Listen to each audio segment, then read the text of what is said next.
Well, what do you got coming up next? What movies and TV shows are in the works? I'm on tour. I'm touring. I'm doing comedy. When did you start doing stand-up? I started as a stand-up. The first thing I did when I was 19, I started as a stand-up comedian. Yep. Okay. So this is not new. No, it's not new. I mean, it's new as an adult.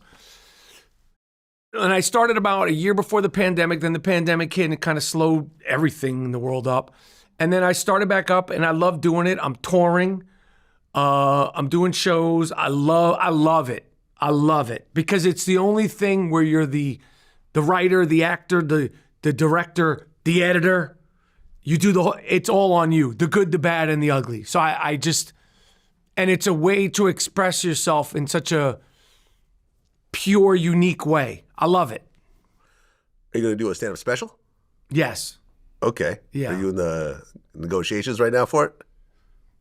It's not even negotiations. It's me versus myself. So you're going to tape it yourself and then try to shop it? No. It's because I want to.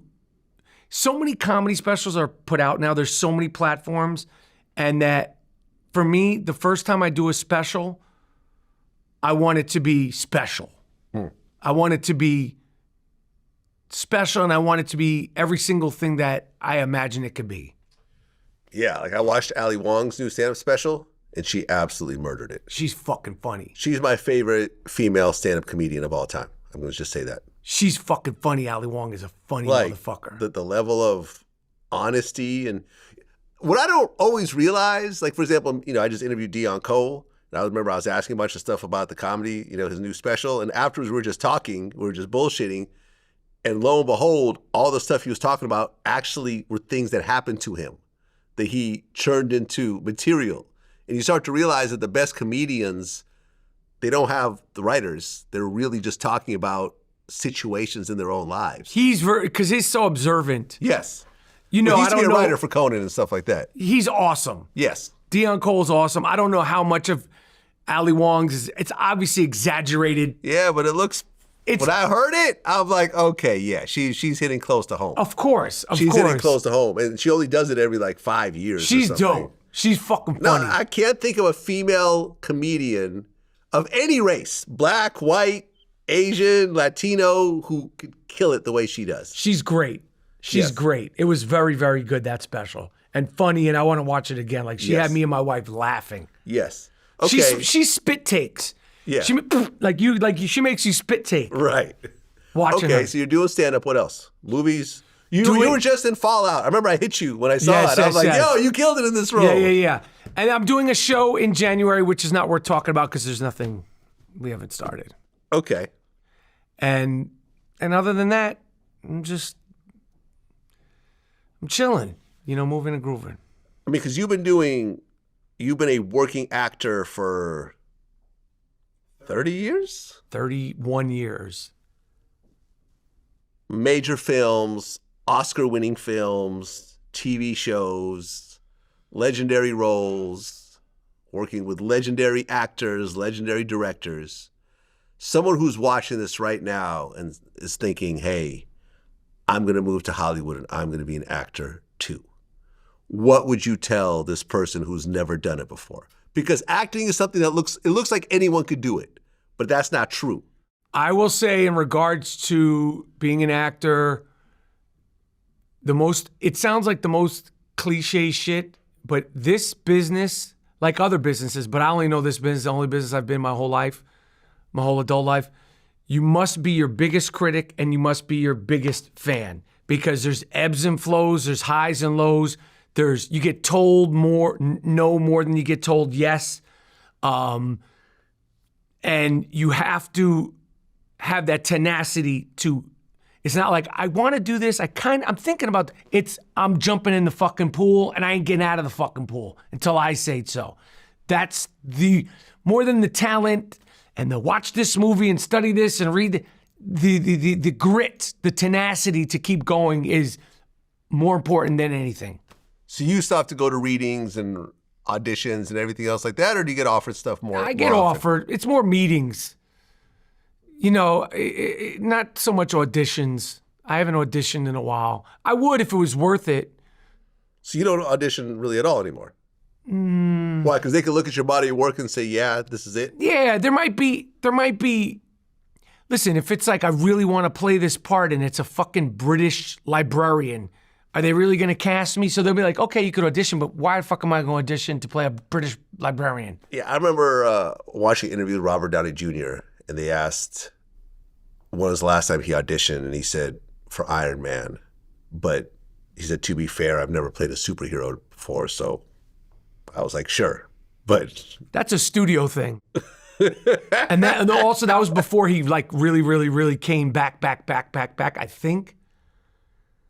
I mean, he was already in the mix, but not like how he is now. Yeah. Because remember, he had the drug problems at one point. Yeah, so, when you're that level and at that point in his career, I think, and there's so much money, they may be like, well, let's just see. Because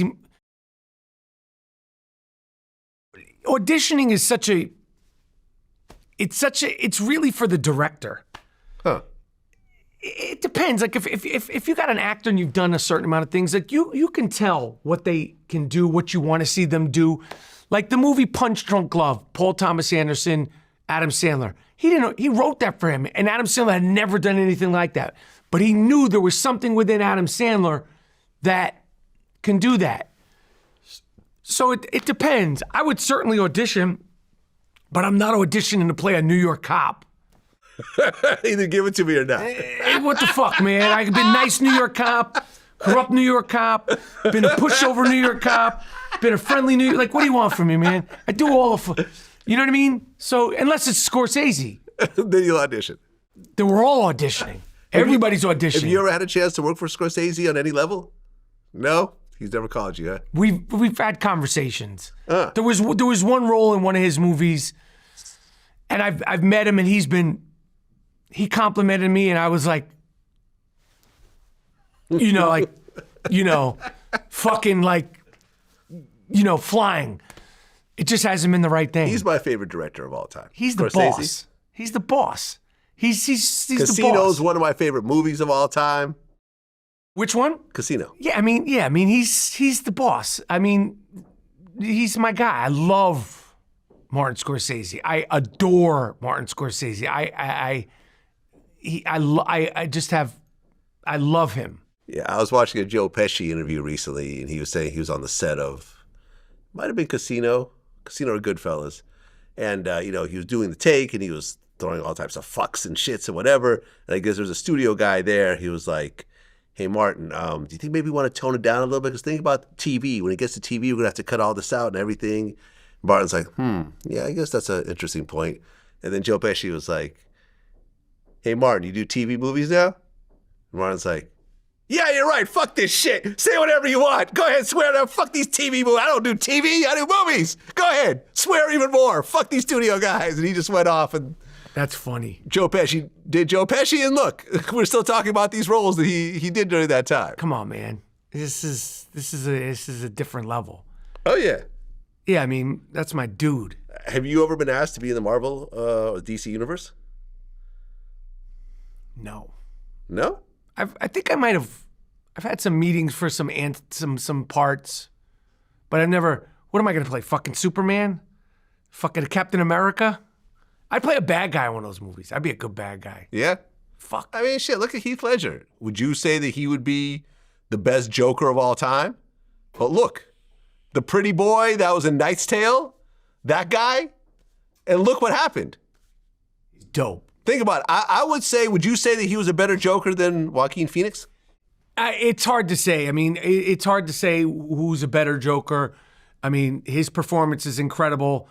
I think the movie The Joker is a more full-fleshed character. He's in every scene. He's got a whole movie to himself, yeah. Yeah, so they're both great, and they're both excellent interpretations. I personally like the Joker movie better than the Dark Knight movie. That's just me. That's me. But again, they're both top of the top. I mean, they're both phenomenal, but I would say Joaquin Phoenix has done these types of roles before. Seeing Heath Ledger totally transform. Remember how I was talking about earlier, how you forget that this is the actor Heath Ledger. He was awesome in that became a film. totally different human being. Great actor. With his voice, everything, his actions. He was The awesome. makeup, He was awesome. you know, like I And would the say it film was is way sick. better than the first Joker, Jack Nicholson. Yeah, Jack that was Nicholson more comic good, book. but it was more of a goofy kind of. But if Jack Nicholson had done it dark, yes, which he didn't do, straight dark. straight dark. I mean, it was dark. It was scary, but it was Yeah, fun. no, but yeah, but it wasn't. But if Jack Nicholson had done a version of the Joker that Heath Ledger did Yeah. at that time, when Jack was still in his prime, but it was different film. It's a different film. Different I get film. it. I mean, way better. What's the name of the guy who the worst Joker? Jim Carrey? No, he was. No. Not Jim Carrey. You know what I'm talking about. Yeah. With the face tats. Face tats. Oh, Jared Leto, Jared Leto. and he's a good fucking actor. But that film not was as awful. the Joker. No. Not, the Joker was awful. No, yeah, I Played the agree. worst Joker ever. Yeah, Ever. yeah. And you got to think that the Joker is the most famous comic book villain of all time. Period. Penguin. Well, now Penguin's because of the Have you watched The Penguin? yes, Phenomenal. excellent. Phenomenal. Yes, I'm behind. And the actor who plays him, Colin. Colin Farrell, Yeah.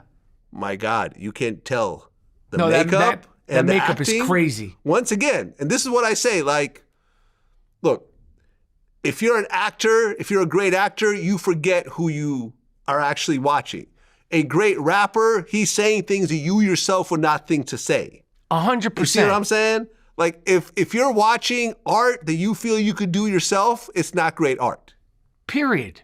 And that's when you see these Joker characters, you see these Penguin characters, when you see Lincoln, Daniel Day-Lewis, you know, like, they transform into a different human being completely from top to bottom. And so when you say somebody like Daniel Day-Lewis, I prefer to watch Denzel Washington more, and because Denzel Washington, he might not transform, but I feel like through his performances, I get his emotions more. It speaks to me more. I can see why you would say Again, that. this is we're talking about fucking Michael Jordan but that's the kind of acting that I respond to more. Not that I'm not stunned every time Daniel Day-Lewis, but his emotions, the Denzel Washington emotions that you get from in here, like the moments you're like, oh shit. You hear that in your ear. No, Denzel's a phenom. I mean, Training Day,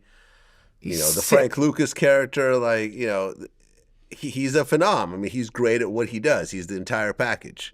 But I think Denzel Washington. he's still Denzel every time. I don't think he's Denzel every time. I think we've seen him so many times, it's hard to escape Denzel every time. But I know what you're saying. Yeah.